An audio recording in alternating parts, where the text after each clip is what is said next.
Alrighty, hello everyone. Welcome to GCAP, bright and early in the morning.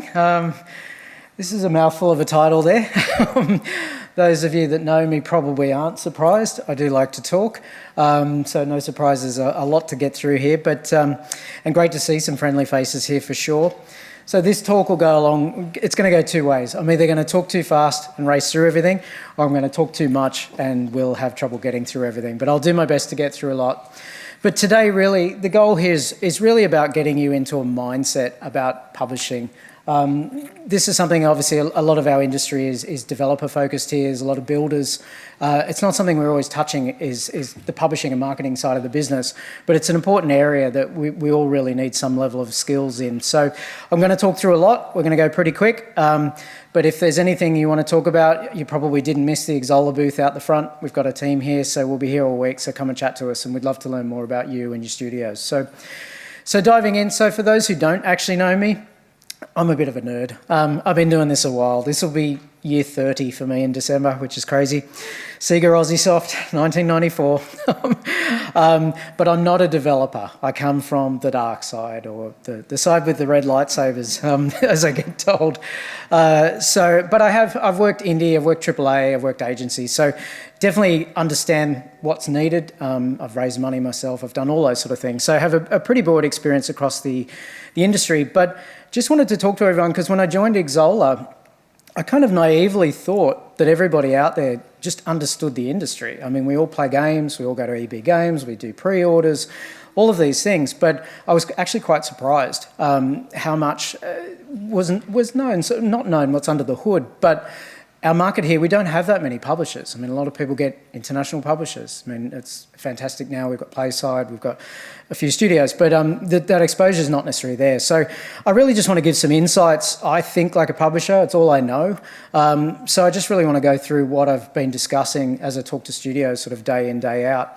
And really just trying to get you into that mindset of thinking and acting like a publisher, because it's a great skill base that you're going to need. But let's get to know you a little bit as a marketer. It's all about audience for me. So quick show of hands, how many in the room are working on a first game for your studio? Yeah, quite a lot. Yeah, no surprise there. Who's looking for a publisher? Yep, pretty much the same. And who needs funding? Pretty much everybody, yeah. So now we have an audience cohort. So thank you very much. You've just done my first marketing survey for me. But that's a pretty good show of sort of the industry that a lot of us out there are building. We're looking for that exposure. We either need a publisher or we're going to end up sort of self-publishing. So how do you really think about that? So let's dive in a little bit about today. So firstly today, we'll just touch quickly on the industry. I mean, this is the industry we're operating in. We really want to understand that environment. We'll talk about publishers and really dive into how they're thinking. I mean, it's sort of the only way I know to think, so I'll try and give you some thoughts about how I'm looking at projects. And then we'll talk a little bit about pitching, because obviously that leads to pitching. And there's obviously a lot of talks out there about how to do the pitch, but I really want to, again, put the lens on of thinking as the publisher when I look at that deck. What am I thinking about when a deck comes towards me? And then the backup plan. The backup plan is your plan B. Some of you will end up self-publishing, so how do you do that? And then just quickly, I'm just going to talk quickly about GCAP. We're not going to go into that too much today. You can come and talk to us through the week, but just give you a little bit of an insight. So just starting on the industry that we know, this is probably no surprise to a lot, but this is just Steam. The number of games are incredible. I mean, over 14,000 games on Steam last year. We're already tracking at 12, nearly 13 now, and we've still got another quarter. So this is incredible. And I mean, it's fantastic for the industry. It's never been easier to make a game, but it's also never been harder. It's fragmented out there. There's a lot of competition out there. So with a saturated market, that top 1% to 5% is trying to find cut through, and that is not easy. And this is just Steam. I mean, if we stack mobile on top, that's literally tens of thousands on top as well. So publishers are spoilt for choice. I mean, when you're going to them with your project, I mean, they've got a lot to choose from. So finding that way to cut through is really challenging. And I think there's some really scary numbers. We don't necessarily want to start off on a scary number, but 90% of indie games on Steam are making less than $10,000. And yes, we know there's obviously student projects and things like out there. But even when you go to $100,000, $1 million, that drop-off is down in single percentages. So getting that cut through has never been harder, while making the games has been easier. So lots of work. So we know that, but the industry obviously is growing as an industry, an entertainment industry. We love to talk about being bigger than the games and the movies and the music industry combined, which we are, which is fantastic. We're tracking probably about 5 or 6% year-on-year growth. So we're in an amazing industry. It's just getting harder, and how do we succeed? But we also know there's nuance under that hood as well. When we're talking about what's happening under the hood of that growing industry, player behaviour is unpredictable. I mean, we're seeing stats where people are playing fewer games, but for longer. But then we see positives like 5% increase in indie games. So we know out of COVID that a lot of AAAs were dried up. You needed things to play, so you'd find these indie games. And that's really created a healthy sort of environment there of more and more indie games being played, which is fantastic. But it's still nuanced. It's very complicated under there. But the real takeaway is that those publishers are trying to sign you up and pick your project are so spoiled, and they're really not sure what to bet on right now. And that comes through in their funding. I mean, we're seeing this. This is a roller coaster. And I mean, the positive on the far right is there is some healthy uptick we have seen this year. There's a little bit of back to supporting new projects, a little bit of positivity. And obviously that Q3 is a bubble. We'll probably never see that again. It was COVID, it was Web3, it was over-signing titles. So we're sort of bouncing back, but it's really difficult for publishers and investors to know where to put their money. So a lot of good signs there, though. So it is positive for the future. But what does that really mean for today? I mean, when you come off a spike like that, it's not the glory days we had, I'm old enough to remember, back in the 2012s when it was very buoyant, but it's also not 2022 anymore with the COVID spike. So that funding landscape in the last couple of years was definitely crazy. We're not going to see that again. There's new factors as well, like innovation, which is positive and negative. But again, publishers and investors are just not really sure where to put their money, what projects are going to succeed. But it's really just this competition, fragmentation, discoverability in the market is very, very hard. So publishers and investors are very nervous right now. So really it's going back to an old school way. I mean, they were very conservative. I mean, it's really only been the last 5 years or so that we've had the introduction of dedicated venture capital firms for gaming as well. I mean, prior to that, it was tech investors. So those VCs, if you're pitching to them, you know how conservative they are. So we're really seeing our industry sort of shape and go back to that conservatism. So that's really summed up here. It's back to a slow and conservative market. And what does that really mean? They're going to focus more on due diligence. Those glory days of going in for a Web3 pitch with a couple of slides and getting some money are gone. You've got to have your diligence. The investor's doing it. You've got to have your studio in shape. And that's going to lead to longer decisions. So you do need to plan that when you're out raising money, it may not just take 3 to 6 months, it may take 2 years. So you've got to be expected for that because they're taking their time, they're watching the market. You've got to have a stronger business case to cut through 14,000 Steam games. You've really got to stand out from the crowd. So that's very, very important. And then it's really just that return to fundamentals, as I was saying. The venture capital world has traditionally been very conservative. There's a lot of due diligence and process. The games industry has kind of exploded there, but we're now sort of stabilising back to sort of a very structured way of pitching and raising money. So highly competitive, but thinking about publishers, let's dive into how a publisher is thinking, because you're sending them their decks. And I just want to clarify, I'm saying publishers, I'm saying investors. Of course, they are different and they're very nuanced, but for the purpose of today, I'm really just talking about those that you're talking to where you can get a source of revenue. So I'll interchange them, I'll probably mix them up, but effectively, we're talking about people that are going to help advance your studio. So this slide is really simple, but this slide comes up all the time. And this comes to that naive position I had, art versus business. And typically for this industry here, I mean, there's a lot of passion projects. There's a lot of people coming off the global financial crisis where Australia in particular was very much a AAA work-for-hire type studio. And then that splintered into all these passion projects. And the art's fantastic. I mean, the governments have been amazing in supporting us, giving us grants. But you really need to decide, are you building a business? Because that's what a publisher and investor is thinking about.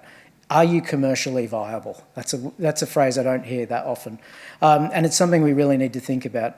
It's been a long time since EA referred to the A as electronic arts. But it is a business, and that's what the publishers are thinking about. And it's not about, I mean, if you want to make passion projects and you want to make art, don't talk to the publishers, because they're looking for a return on investment. That's what government grants can be for, and you can raise a few $100,000. But if you're serious about this business, you've got to step up. You've got to put the time and investment into thinking about the business side as much as you do the coding side, because that's what they're looking for, and they want to see you present that. So, and to illustrate that, if we think about publishers and studios, I mean, you're sitting in front of them with a deck. What's running through their mind? They're thinking about things like this: product market fit, what favourable terms are going to work in there, where in terms of royalties and shares. They want security you can ship the product you're saying you're going to be able to ship. That's an important one for them, especially for new teams that are working on first games. There's a high risk factor there about whether you'll actually hit that last milestone. They're looking for good release windows. How does it fit into their schedule? Do they have 3 other roguelike games coming in the next 14 months? So those things are important. And then, of course, the risk versus return and profit. They're immediately sizing up the size of your project and how much they're going to make as a return. But what are you, sorry about that. What are you thinking about here? You're thinking about money. You need money. You need to finish the game. You need marketing. You need QA, porting, all of these things, which they need that and acknowledge that too. But these are very operational terms. These are very operational things that are going to come through in the project. They're not necessarily something you're diving into in that first couple of meetings. Those first couple of meetings, you're courting these publishers. They're getting to know you. They're looking to build trust. So you really want to align the conversation, because right here, we're not really talking the same language other than sort of profit and success. So as I said, these things are important to the publishers and investors, but you really want to shape the pitch and how you're talking to them to something that they're talking about, which is sizing the business in a language that they understand, because your ultimate goal here is you're trying to sell them on your business vision. So start with that. That should really be your focus. And we'll talk a bit more about this as we go through this. To really reinforce that, when the publishers are looking at that, you've asked them, and caveats, full caveats here, this is not a real publisher, this is not a real P&L spreadsheet. But it's, as an illustration, this is not that far off the mark. You could think about an indie game where your development budget is $500,000. So then you're assuming that publisher's bringing in $300,000 to another $500,000. Could be anything like this in terms of marketing costs, operation costs, their costs. So they're immediately saying on their books, you're $1 million project. So even if they just quickly sum, all right, you're $40 on Steam, take out Steam's fees, $28 they've got to make per unit, their mind is immediately going to, well, where's my break even? Just to make back that million. And this is a rough ballpark. There are other costs as well. That's 35,000 units on Steam. And they're thinking in terms of 3x, 5x, 10x. I mean, if they put $1 million into your project, they're just immediately, well, we're going to break even, we're going to make 3, 5, 10 would be fantastic. So they've already sized you at a 3 million, 5 million. And you look at that, even at a $40 game, and obviously a lot of indie projects are $20, those units go up. I mean, have you assessed your game? Will your game do 150,000 units on Steam? How realistic is that? That's what they're thinking when they look at your project. And the thing for them as well is they're looking at your project, so call it that your project was $1 million, but a lot of them in particular, and obviously this is oversimplified, but there's a lot of publishers out there that might be doing 1 game a month. So they sign up 12 titles, $12 million they've invested that year. The scary thing is they know probably 8 of those titles won't break even. They won't even make the $1 million. It's very, very high. So I just made some numbers up here, but let's call it that two hit that break even, 1 hits 5x, 1 hits 10x. So they've made back 25 million. That looks great. 52% margin is what they're thinking. So invested in 12 titles, some won, some lost. That's positive for them. But they've got to pay you in terms of royalties. And then they've got all the other costs as well, operations. There's a lot more to this. So they're already working at a business of 27% just off the royalties and fees, and this is risky. I mean, a lot of those games won't even make back that 4 million. This is what they're thinking. This is what's running through their mind. And yes, a big publisher's got more than the 12 titles. They've got their catalogue, but they're really sizing where you fit in that catalogue. Are you going to succeed? Are you going to be one of those 8 that doesn't break even? They obviously don't want that to happen, but they know statistically that that is going to happen.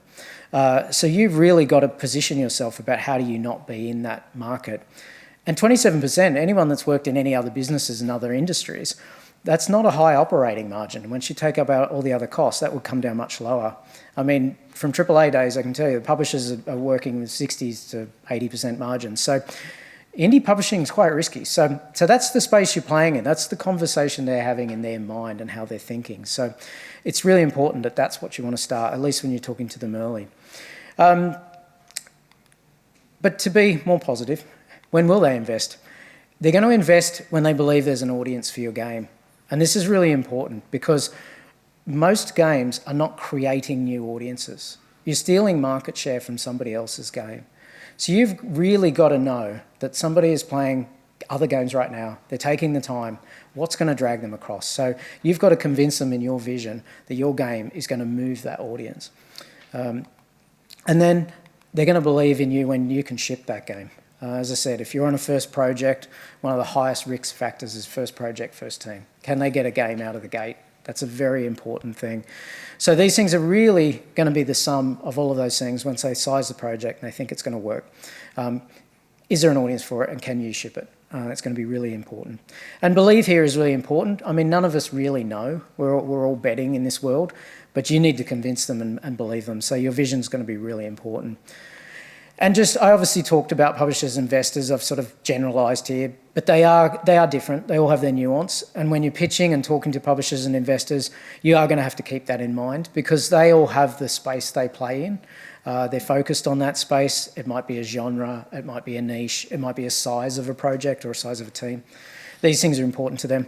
And then they'll have a particular model, and that model may or may not work for you. So you've really got to do your homework as well on who they are. And also, it's important to be mindful. I mean, these are your passion projects. You're emotionally invested and attached to these projects.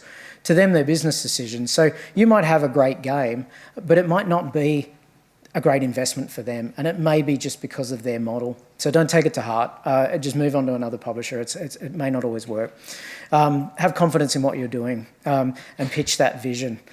So I want to talk in the next stage about pitching and that vision, because obviously all conversations, and even if you're self-publishing and building your own game, you still got to really think about that pitch yourself. You've got to get that sharp. What's your thesis? And similar to the art versus business, this is something we see a lot as well. And I won't talk too much about IGEA, but some of you would know about the IGEA Funding Club. So we see a lot of games pitch decks. They come into our funding club, thousands per year. So you see some commonalities. And really what I'm trying to state here is your product deck is not your pitch deck. And I see many, many decks that talk about your game. It's a product deck. That publisher doesn't need to be bombarded too early with all that product information. Yes, you have to sell them on that vision and why it's so important, but you need that commercialization aspect in that deck. That's what they're looking for very early. And they want to see that you understand that because that's going to help them build confidence. So make sure you have it together because particularly those who are going for screen grants, we see a lot of screen grants locally, then the deck comes across to IGEA Funding Club. And the screen grants don't ask for that commercialisation or it's very basic. So just be mindful that you need to put a bit more into that. But we'll talk about that in a sec. I'm going to go through some real examples about things that are important to the deck that can help sort of turn that product deck into a commercial deck. So also keep in mind who your audience is for this deck. The audience is that publisher and investor, and it's really important to know you're not persuading them in those first few meetings to even play your game. They're really looking and assessing the project, the team, where does it fit in my roadmap, all those things that are running through their mind before they've really dive right down and go, do I love this game? Yes, of course, some of them will play the game. That's not a thing. But you don't need to be walking to Gamescom and slapping them with a demo and saying, play this, play this. I mean, there are publishers that do work that way and respond to that, but really your goal is you're getting them to invest in your studio. And this is a business decision. So think of it like a small business operator. How would you be pitching if you had to go to the bank and raise money? Keep that mindset when you're pitching with your decks. And then you're presenting that investment opportunity. They want to see, they're thinking that 3x, 10x in their mind. What am I going to make if I put $1 million into this project? So your aim of that pitch as well is, what is your outcome? Be clear on what you want to get from that meeting, and especially those first couple of meetings. It's really conversations. They're looking to get to know you. They have to believe in you, that you can deliver and deliver this project. So they're looking as much about who you are, how you operate, and what you present as what you're presenting. And you really need to make it hard to say no. They need to walk away. If they're a Gamescom, they've probably seen 200 games. If they're a scout, how do they walk away and go, oh yeah, that's right, there was that game, I've really got to follow that one up. That's an important thing, so make sure that that's front and centre. So we'll talk about some of that in terms of practice. And as I said, there's a lot of companies, there's a lot of online resources that are fantastic about what to put in a pitch deck. But your pitch deck really needs to tell a story. It really needs to deliver that vision. And there really isn't a perfect pitch deck. Plenty of people will tell you, I don't know what it is, I've raised money, and every meeting somebody says, oh, your deck would be perfect if you just did this. And you end up chasing your own tail. So there are obviously things you need to include, but be really clear about what you need to see. But some of the things, we'll talk through these, so I'm not going to go through each point here now. We'll talk through these in a little bit of detail now. But just be clear on that vision, work through these processes and make sure you've got the answers for these. There's a lot more you could put in, but let's go into it. So the elevator pitch is really important. And this, I can't stress enough how important this is. I don't know how many games in my life I've signed off 2 screenshots and a single text and a title. You already in your mind of go, yeah, it's a roguelike with this and it's cross-platform and it's got multiplayer, great, got it. It's going to do this many units at this price point. You've already summed that up. Sometimes I don't even read the next couple of sentences. And I mean, it's not always like that, but those first key elements are really the first door opener of what somebody takes as an impression from your game. So it's very important. So 1 or 2 sentences, be really clear, get some curiosity in there and set the mood for your game. And then in terms of bad example, this is what we'll see. And your lore is fantastic. I mean, your wiki, this is important. I mean, this is your passion project. This is your baby. It's not that this isn't important, but this is not important early in that phase of these discussions. If they're coming on board and they're courting you and they're getting to know you and the deal's getting closer, of course, they're going to want to dive and learn a lot more about the product. But really, at the first start, they're just trying to work out, well, one, as a scout, they're probably just aligning out of those 200. Where's the 10 out of the 200 that need to surface to the top of the pile? So those first couple of assets in your elevator pitch are really important.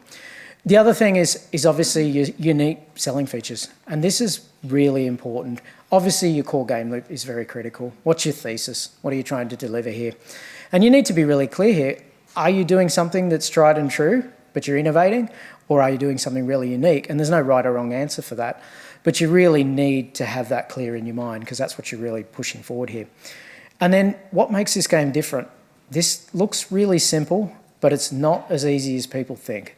We see a lot of unique selling point slides that are generic. And generic is the key word here. It's engaging, it's this, it's that. These words are so generic, you see them on every deck. They don't really stand out as unique. You have to really think about what's unique. It's almost thinking about, well, if something's so unique to my game, the opposite should describe another game because it's actually that different that it describes something else. And that's sort of a good way to think about it. So it can definitely be genre, it can be things like this, but try and find, even if it's only 4 or 5, but what are you really adding to that core loop as an extension in terms of, is it innovation or is it something new or a real point of difference? Try and really double down because that's really what they're honing in on. And then lastly, we touched on this before, but why are people going to play your game? You're going to steal them off something else. Are they playing Apex Legends with their friends for 2 hours at night and then they get 1 hour afterwards that they play on their own as a solo player? What are they doing? Are they working through their indie library? What's going to get them excited? You really want to understand what's going to drag them across and migrate. So these are going to be key. And then, yeah, bad examples of those USPs. I won't talk these through, but yeah, unique storylines, amazing graphics. Everybody has those. None of us are building games that have got dull soundtracks or common storylines. So those things, they're just not unique. That's really the takeaway there. And there's actually Rami Ismail, it's pretty small there, but he talks a lot about this concept of building out these unique ones. The next one is product market fit. So with my marketing hat on, I talk audience, I talk marketing fit. This is, again, something really important. Where does your game fit in the market? And this is a really good example. So, I mean, there's lots of ways that these axes could be anything. And you don't necessarily have to be finding a gap in the market like this game in the top. I mean, that might be your thesis, that you're cutting out and you're doing something different. You could be doubling down on something like Call of Duty and saying, well, they missed this thing and we're going to do it better. But just have a real idea about where you're focused in terms of that position and fit. Because again, you're trying to steal audience, or in this case, you're sort of trying to create a new audience. But you've got to convey where that, and you've got to be clear on what you're going for, because that's going to be critical. And a bad example really is you can't be everything to everyone. We all want a game that obviously satisfies every player, that talks to everybody, and my game's for everybody, you hear. That ends up being sort of nothing to anybody. I mean, yes, of course there are games with mass appeal, but really focus on what you want to focus as a vision for your project. And then the next one, I talk about commercial viability. This is critical. Taking that product deck into a commercial deck, a pitch deck, is very much about comparable titles. And it's about getting these right. You have to make sure these are realistic. Don't talk about Elden Ring on a $500,000 project. It's just not a benchmark. You need to be talking about games that are similar. And these are where you're going to play. So that could be genre, could be size of the project. And you need to look at what their sales are. So we'll talk about this in a sec, but it's really important to benchmark yourself correctly, because we do see something that's just too wild, and it's just going to reduce confidence with that publisher, because they're going to go, well, you don't know your market. You're overshooting. Your team of 10 people is not going to deliver on that project. And again, there's no right or wrong. You don't have to be the most successful game. You just have to be relevant to where you think you're going to launch and where you're going to fit. So the best way to really think about that is come up with a spectrum. I mean, look at those games that are at the absolute low end. Maybe they are the $4,000 games on Steam. They've only done 5,000 units. And then look at what a realistic top end, and then be really honest about where you think your game's going to deliver. You don't have to be at either end of the spectrum. You're not convincing them that you're going to make this 2.3 million unless that's what you're pitching at. You're convincing the publisher that you know where you're going to sit on this schedule. And then that's going to build confidence that they actually go, well, no, I'm going to put that $1 million in, because you know what, I really do think you're going to do 10 to 12 million on that project. That million's going to be a pretty good return. You've benchmarked yourself well, and I'm confident that you know where you're at. That's what you're trying to convince here. It's not so much the units, they'll fluctuate. And obviously things like Steam Spy are great for this. You think about, where do you get these stats? There's VG Insights, there's a few SteamDB places you can go. But publishers are really looking for that understanding. So think of it as just like low case, mid case, best case here. This is nothing really surprising here, but just make sure that's really clear. And as I said, yeah, the worst example is that you ask for that 500,000 dev budget and you're benchmarking out games like this. You're just not going to do it. And then traction and progress, what do I mean by this?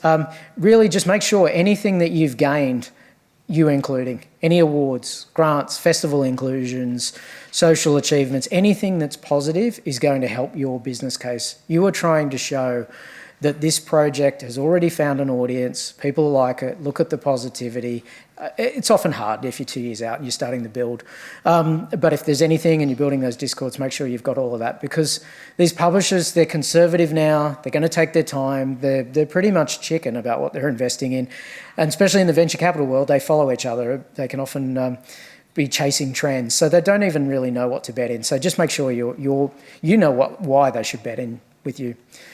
And then in terms of game details, there's a lot here. I'll just pull this up in one go, but obviously there's a lot of key elements that go into your deck that are important, the genres, platforms and things like that.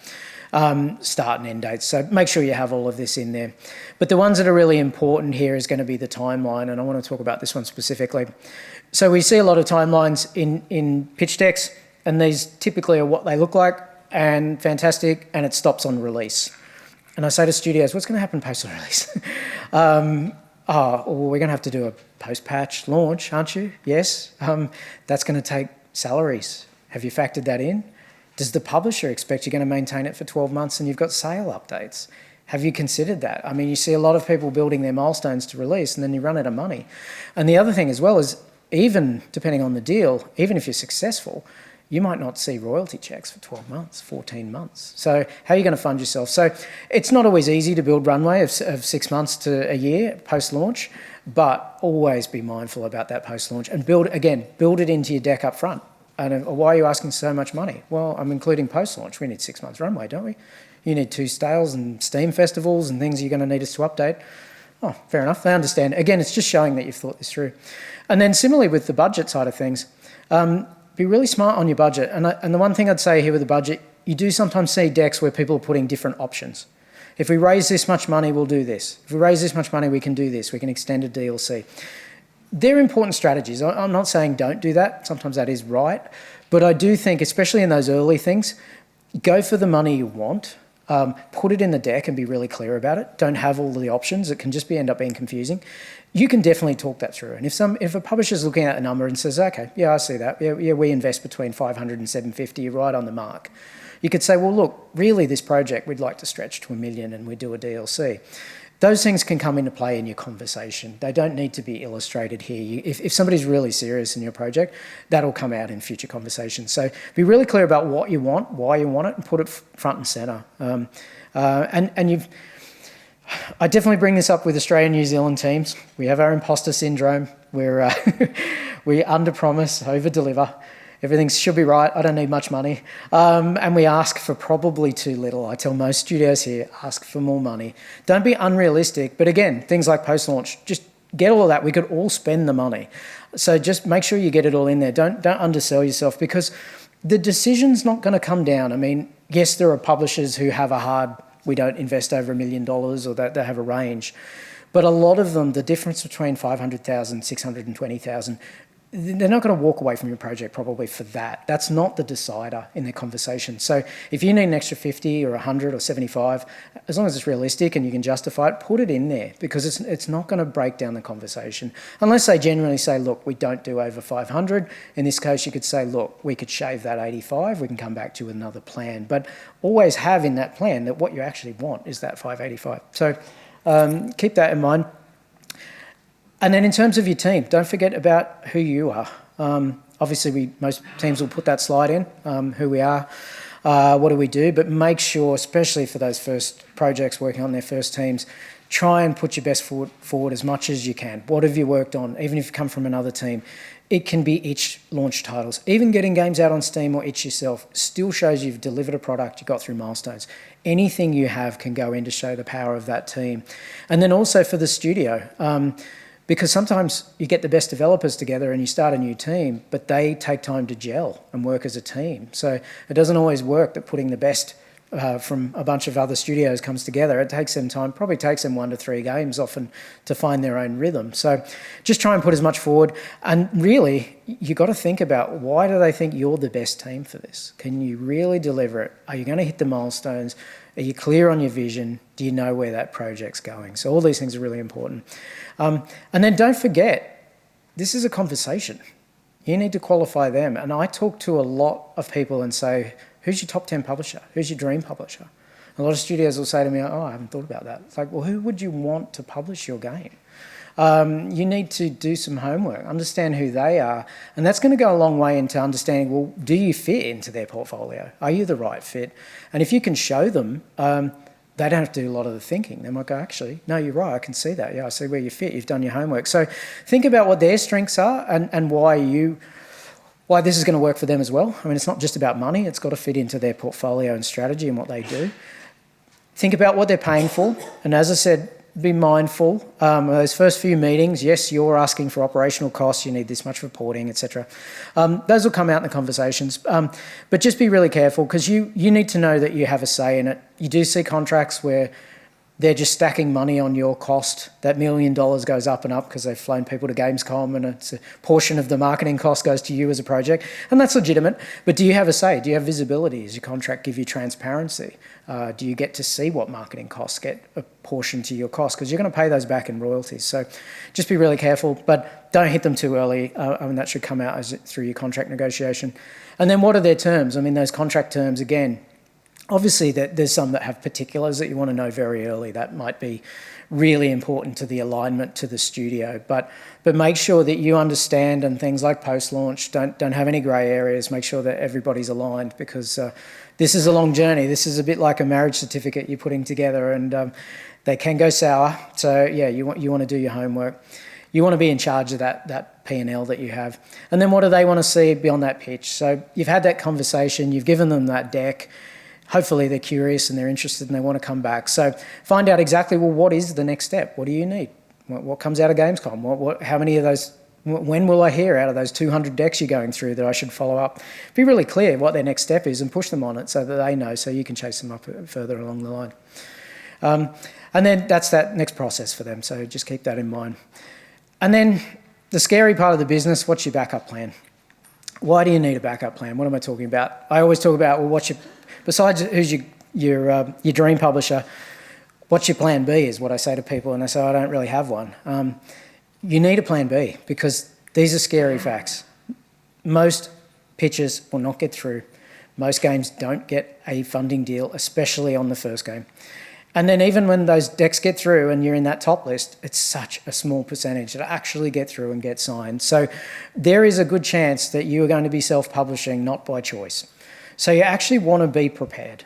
But everybody says to me, yeah, Simon, but we're just indie developers. We're just a team. We don't know anything about marketing. We've got limited resources, budget, all of these things. Like, this is all true. Publishing is not easy. And publishers struggle with all these things as well. So it really comes down to, well, what can you prepare? What tools have you got? What can you work with if you're on your own? And that's really what I want to talk about just for the next couple of minutes. You're probably already self-publishing. If you've announced your game, if you've got a Discord, if you've built socials, you've already started talking to an audience. That is actually self-publishing. You've started the journey. So you need to just think about that and think about that through the whole development cycle. It's running in parallel. It's not something you throw in at the end. So be really, really dedicate some time to this. And I'm not sure, it depends on your studio and your size. You'll usually add community managers, but as business leaders or developers, lead developers, you've got to make sure that you're aware that this is the part of the process. And in a perfect world, you'll get that publishing deal, but sometimes you get the publishing deal mid-process as well. So you might have done a year of your own sort of self-publishing and building. So you want to start that momentum, you want to keep building it, and then even if you do transfer it to a publisher, it doesn't necessarily mean that they're just going to take it and run with it. I mean, you've got to build that community and own that, and it's a valuable resource. So, but marketing in itself, it's not actually that complicated. I mean, you get to know your audience, you find them, you align your assets and messaging, and this is probably the part that gets missed, and I'll talk about this in a second. And then you raise that awareness and you amplify it. And it might be that amplification is what that publisher really does. You're probably doing these sort of 1 and 2 steps on your own from that early conception stage. So just keep building from that, keep doing that and just running that, even if it ends up being in parallel, because you're just sort of rinsing and repeating this cycle as you go through. And as I said, it is definitely a myth that publishers just come on board and they take that number 1 and 2 and you can just go back to development. So you want to keep in control of that. So why would you do all this? Why would you self-publish as well? And we could talk all day about the pros and cons of self-publishing and publishing. We're not going to do that. This is really just about if you find yourself doing it, why would you do it? And there's a lot of reasons, and I won't go into too much talk about this, but especially coming from AAA, you'll hear about first-party data and direct relationships. The most powerful thing you can have as a publisher and a marketer is that direct relationship. And 10 years ago, I mean, early in my career, that's something publishers, they were the only ones that could do this. Nowadays, we have such amazing tools like Discord and things like that we can talk to that audience, even directly through influencers. So build that audience, foster that, and you want to control that. If you can own that, especially when you think about your publishing deals, it's often really good to make sure that you own your community channels and they don't own that, so that when you finish the game, you haven't lost that audience, you've got that audience. And why you have that is once you know that audience, it reduces the spray and pray of marketing. You're not just sort of scattergunning marketing assets. You're trying to find those similar players because you're trying to steal that market share. They give you feedback on the health check of your game. They're letting you know the positivity, what's there, and it gives you a whole lot of data that you can start to build your marketing plan. But then what do you actually collect? What do you want to know about your audience? It's things like, well, the player source. Where did they find out about your game? Was it an X-Fest? Was it a word of mouth? Things like this. What drives their awareness and influence? Is it influencers? Is it Steam reviews? Is it IGN? Things like that. There's lots of reasons that could be interesting to them. And then we want to find out what they play. And this is really important. Do they really want that Switch version that you're planning to port? I mean, your game might be fantastic on PC and port to Switch, but Switch might be a thesis. Have you really thought about the audience? Does your audience that you're talking to actually want it? you can actually ask them. I mean, you can run a survey in Discord or do something. Give them a skin, give them something like that. They can help. There's a way you can engage with your audience and talk to them. And then that might give you some early signs. And then that's things like platform preferences.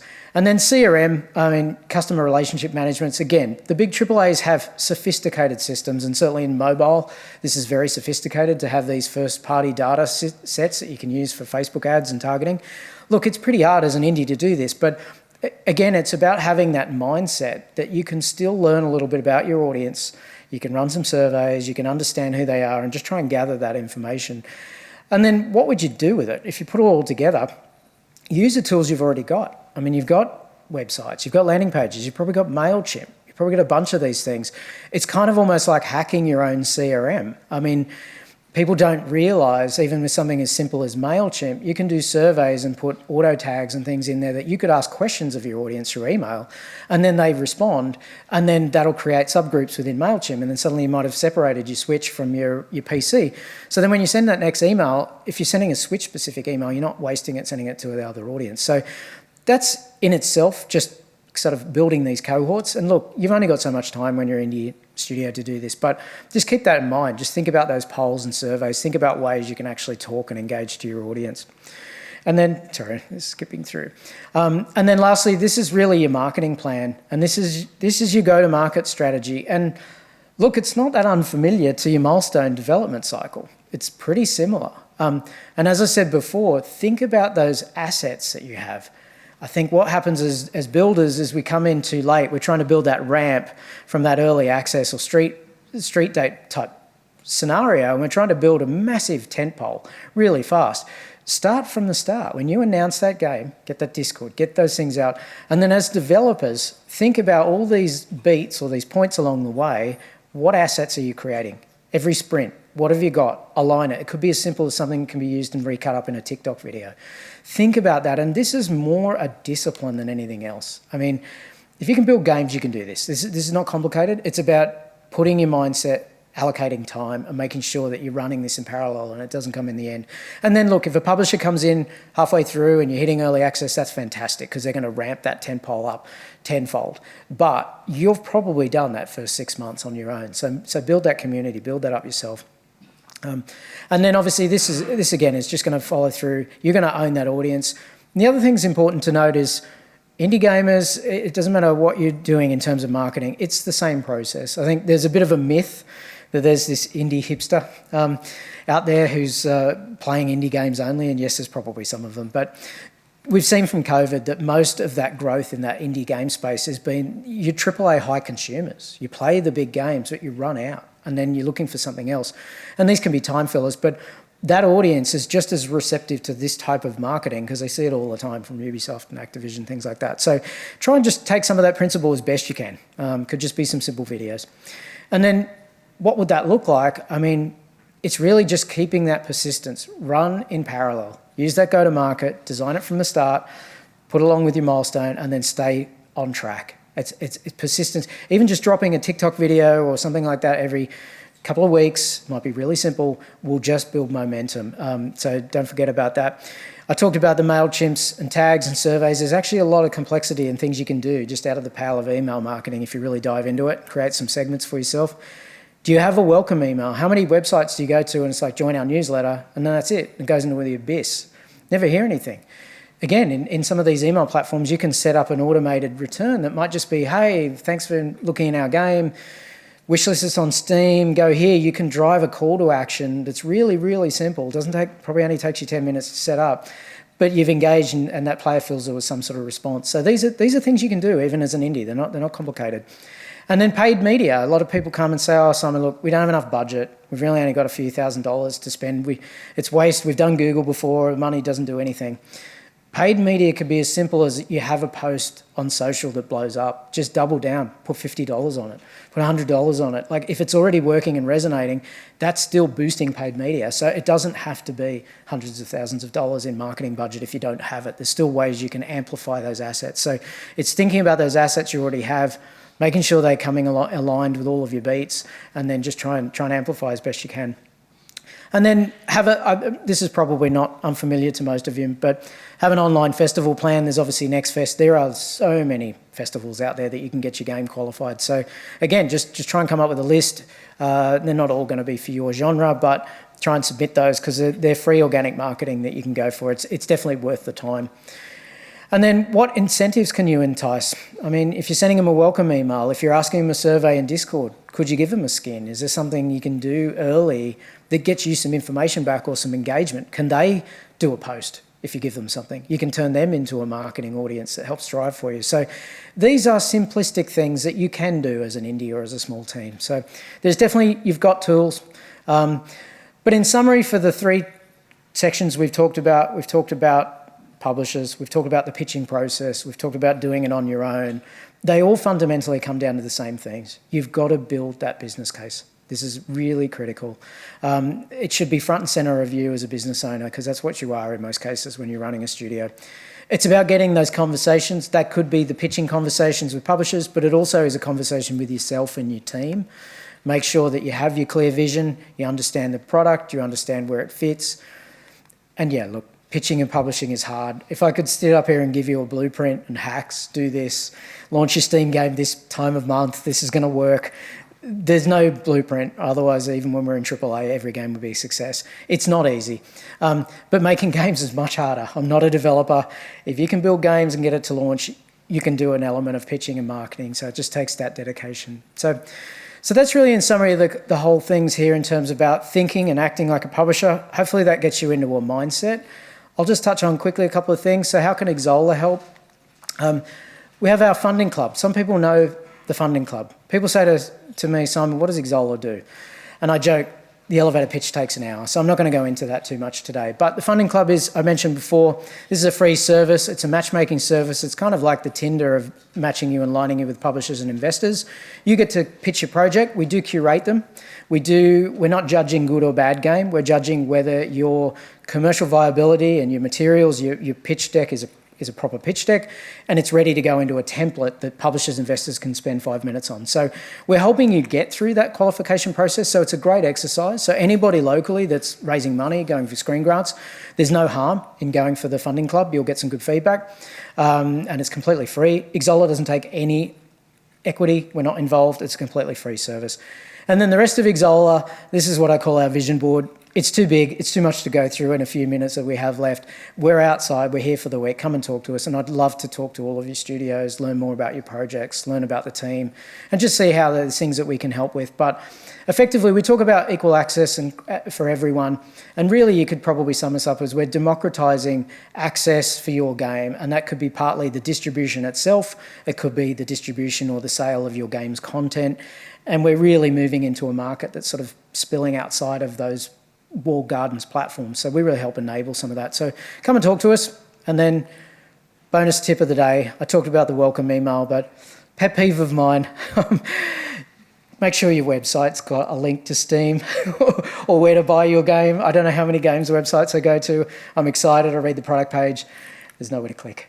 So yeah, that's a missed opportunity. They might wishlist you, they might pre-order, have that on there. Just make sure there's a link from that website, or actually any of the materials you have. Make sure they know how to find your game, get to your game, and actually buy that. And that's really going to help you to think and act like a publisher. So in summary, thank you very much. I hope that was helpful. I hope that's...